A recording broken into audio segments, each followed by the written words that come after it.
বন্ধুর কাছে টিভি বিক্রি করা হয়েছে, টিভি শেষ। মানিজ্যত আছে এখানে, চিটারি ব্যবসারি ব্যবসা করি নাকি আমরা।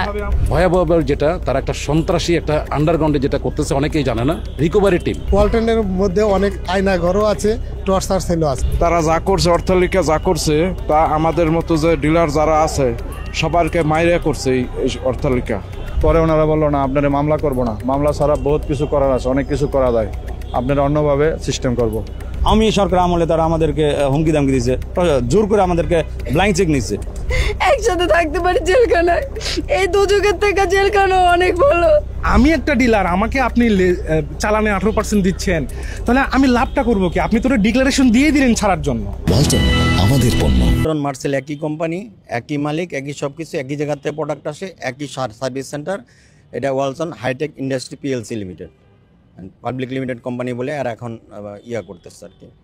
কোম্পানি আমাকে বললো যে আরিফ ভাই, আপনি তো ভালো ব্যবসা করতেছেন, আপনি 1000 পিসের মালে চালান করব, আপনি আমাকে 60 লক্ষ টাকা আমাকে দেন একসাথে।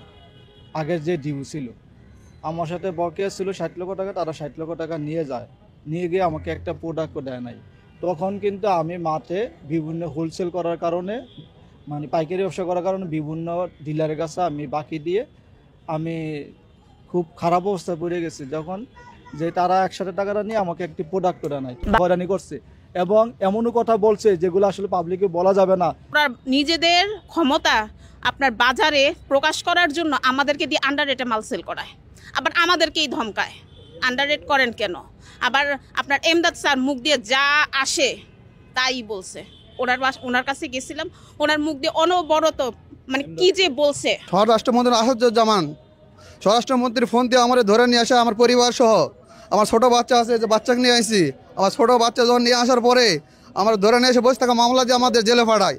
আমরা 3 মাস জেল খেটছি ভাই, আমরা কি বলবো, আমরা কান্নায়, আমরা গোটা পরিবার, আমার মা, আমার বোন, আমার সবাই কান্নার আজানি, সবাই মনে অশান্তি ভোগ করছে। 3টা মাস আমার শোরুম বন্ধ, আমার ব্যবসা বাণিজ্য বন্ধ, সব কিছু বন্ধ ভাই।